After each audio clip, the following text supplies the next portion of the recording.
பெண்களே இந்த மாத்திரையை போடுங்க, இந்த ஊசியை குத்துங்கன்னு எந்த சைடு திரும்பினாலும் குளூட்டதையான் மாத்திரை போடுங்க, ஊசி போடுங்கன்னு சொல்லுவாங்க. த்ரிஷா மாதிரி ஆகணுமா, தமன்னா மாதிரி ஆகணுமா, இந்த ஊசி போடுங்கன்னு தோல் சம்பந்தப்பட்ட டாக்டர்களே இது சேஃப் தான்னு சொல்றாங்க. இது குறித்தான உண்மைத்தன்மையை அறிந்து கொள்ள மருத்துவ நிபுணர்களிடம் கேட்டபோது மாறுபட்ட தகவல்களே கிடைத்தன. முதலில் தோல் நிபுணர் ராதிகாவிடம் சத்தியம் டிஜிட்டல் குழு கலந்துரையாடியது. மேம் ஆக்சுவலாக அந்த குளூட்டதையான் அப்படின்னு சொல்றாங்கல்ல மேம், ஒயிட்னிங் டேப்லெட், ஒயிட்னிங் இந்த இன்ஜெக்ஷன், அது வந்து ஆக்சுவலாக இப்போ நல்லது அப்படின்னு சொல்லிட்டுலாம் நிறைய பேர் சொல்லிட்டு இருக்காங்க. எந்த சைடு எஃபெக்ட்ஸும் இருக்கிறது கிடையாது, ஹைலி ரெக்கமெண்டட் அப்படின்னு சொல்றாங்க டெர்மடாலஜிஸ்டால. அது எந்த அளவுக்கு மேம் உண்மையாலுமே அது வெள்ளை? கரெக்ட் தான். அது ஆன்டி ஆக்சிடென்ட் தான். அது யூஸ்வலா வந்துட்டு ஃபர்ஸ்ட் வந்து லிவர் டிஸார்டருக்கு போட்டது. பட் அதோட சைடு எஃபெக்ட் ஒயிட்டனிங்கும் இருக்கும். லாங் டேர்ம் ஸ்டடி இதுவரை இல்லை, பட் ஈஸியா ஒரு 3 to 6 months சேஃபா போட்டுக்கலாம். ஓரல் வந்துட்டு நீங்க டேப்லெட்டா கொடுத்தா அவ்வளவு அப்சார்ப் ஆகாது. அதனாலதான் ஐவி வந்து பெட்டர் அப்சார்ப்ஷன். டைரக்டாவும் ஸ்லோ ஐவி போடலாம், தப்பில்லை. எந்த சைடு எஃபெக்ட்ஸும் வராதா மேம்? ஒன்றும் பெரிய சைடு எஃபெக்ட் இல்லைப்பா. தட் இஸ் குளூட்டதையான் போட் எந்த இன்ஜெக்ஷன்லயும் சிலவங்களுக்கு அலர்ஜி வரும்ல, அந்த மாதிரி வரலாமே தவிர பெருசா ஒன்றும் வராது. இப்போ ஒன்ஸ் வந்து நம்ம குளூட்டதையான் டேப்லெட் ஆகவோ இல்ல அந்த இன்ஜெக்ஷனாவோ எடுத்துக்கிறது நிறுத்திட்டோம்னா என்ன மேம் ஆகும்? அதோட எஃபெக்ட் வந்து லைஃப் லாங் எல்லாம் இருக்காதுமா. You might come back to your normal colour. அப்ப நம்ம திருப்பி போட்டுக்கலாம். லைக் நம்ம விட்டமின் போடுற மாதிரி யூ கேன் போட்டு. பட் ரொம்ப லாங் டேர்ம் நம்ம இதுவரை பண்ணதில்லை. ஸோ ஜென்ரலா 3-4 months போட சொல்லுவோம். அதுக்கப்புறம் பிரேக் பண்ணிட்டு திருப்பி உங்களுக்கு கலர் கம்மியாச்சுன்னா நம்ம திருப்பி போட்டுக்கலாம். யூசுவலா நம்ம ஒரிஜினல் கலரை விட 3 times less வரும்.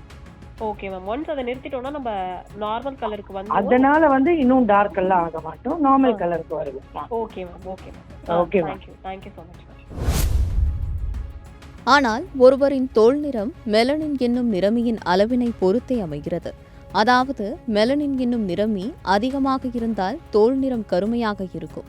அதே மெலனின் என்னும் நிறமி கம்மியாக இருந்தால் தோல் நிறம் வெள்ளையாக இருக்கும். அட அப்படிய விஷயம், சரி நம்மளும் ஒரு ஊசியை குத்தி தமன்னா மாதிரி ஆகுவோம்னு சொல்றவங்க மருத்துவர் புகழேந்தியிடம் சத்தியம் டிஜிட்டல் குழு கலந்துரையாடின விஷயங்களை கேட்டுட்டு முடிவு பண்ணுங்க. நிறம் இருக்குல்ல சார், கருப்பு, வெள்ளை, மாநிறம் அப்படின்னு சொல்லிட்டு.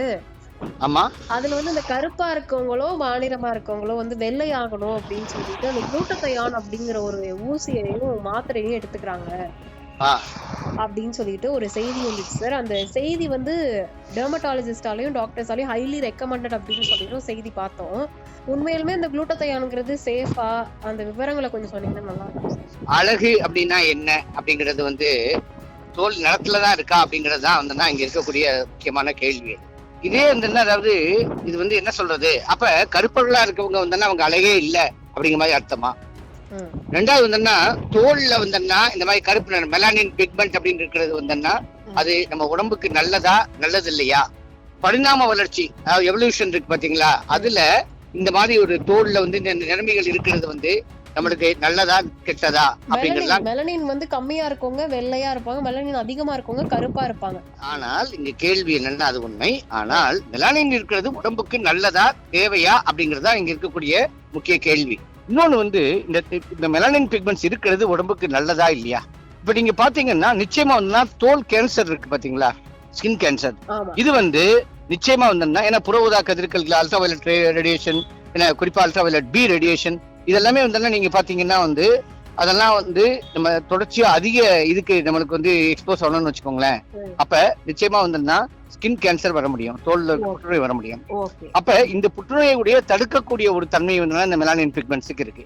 அப்ப நம்ம என்னன்னா நீங்க நல்லா புரிஞ்சுக்கணும், ஒரு டிராபிக்கல் கண்ட்ரிஸ் இருக்கு வச்சுக்கோங்களேன், இந்தியா போன்ற குறிப்பா இந்தியா போன்ற வெப்பமண்டல நாடுகள், டிராபிக்கல் கண்ட்ரிஸ் நீங்க வந்து பாத்தீங்கன்னா இந்த தோல்ல வந்து மெலனின் பிக்மெண்ட்ஸ் இருக்கிறது தோல் புற்றுநோய் வருவதற்கான வாய்ப்பை வந்துன்னா அதாவது இது கொடுக்குறது, இந்த மெலனின் பிக்மெண்ட்ஸ் இருக்கிறது கொடுக்கிறது.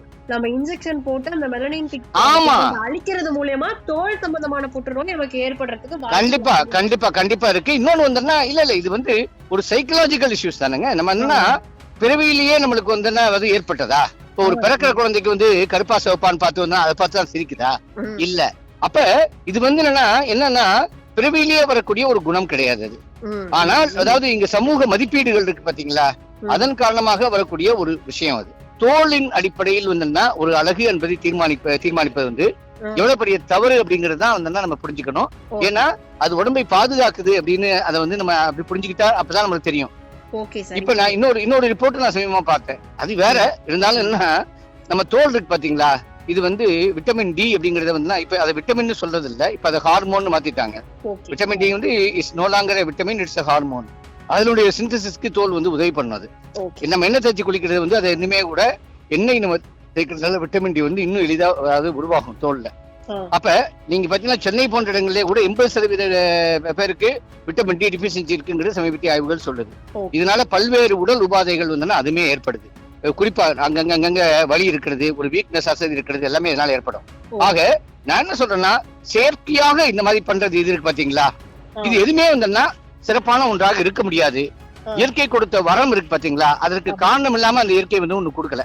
அப்ப நீங்க செயற்கையா பண்றது எதுக்கு பாத்தீங்களா, இது எதுவுமே நீங்க வந்து ஒரு மதிப்பீடுகள் சார்ந்து வந்தோம்னா அதாவது நல்லா இருக்கு அப்படின்னு பாத்துக்கலாமே ஒழிய சுகாதாரம் சார்ந்து பாத்தீங்கன்னா கண்டிப்பா அது நல்லது இல்ல, அதனால பாதிப்பு தான் அதிகம் அப்படிங்கறத இங்க நான் சொல்ல நினைக்கிறேன். ஓகே சார், இது மாதிரியான வெள்ளையாகணும் அப்படின்னு சொல்லிட்டு நம்ம ஊசிகளோ மாத்திரைகளோ எடுத்துக்கிறது மூலமா அந்த மெலனின் பிக்மெண்ட்டை வந்து நம்ம குறைக்கிறோம். அந்த புற்றுநோயை தடுக்கிற அந்த மெலனின் பிக்மெண்ட்டை குறைக்கிறது மூலமா நமக்கு புற்றுநோய், தோல் புற்றுநோய் ஏற்படுறதுக்கான வாய்ப்புகளும் இருக்குதுன்னு சொல்ல வரீங்க. நிச்சயமா அதுல வந்து இன்னொன்னு, இது மதிப்பீடு தானேங்க, சமுதாய மதிப்பீடு தானே, நம்ம வச்சுக்கிறது தானே. ஒரு சமூகம் இப்ப ஒரு சமூகத்துல வந்து இல்ல கருப்பா இருந்தா என்ன, அதாவது ஒருத்தருடைய செயல்பாடை வச்சு ஒருத்தவங்களை வந்தா அதான் அழகை தீர்மானிக்கிறது, தோல் நிறத்தை இல்லாம. ரொம்ப நன்றி புகழேந்தி சார், உங்களோட நன்றி. சரிதானே மருத்துவர் கூறியது. மெலனின் நிறமிக்கு இயற்கையாகவே தோல் புற்றுநோயை தடுப்பதற்கான வீரியம் இருக்கிறது.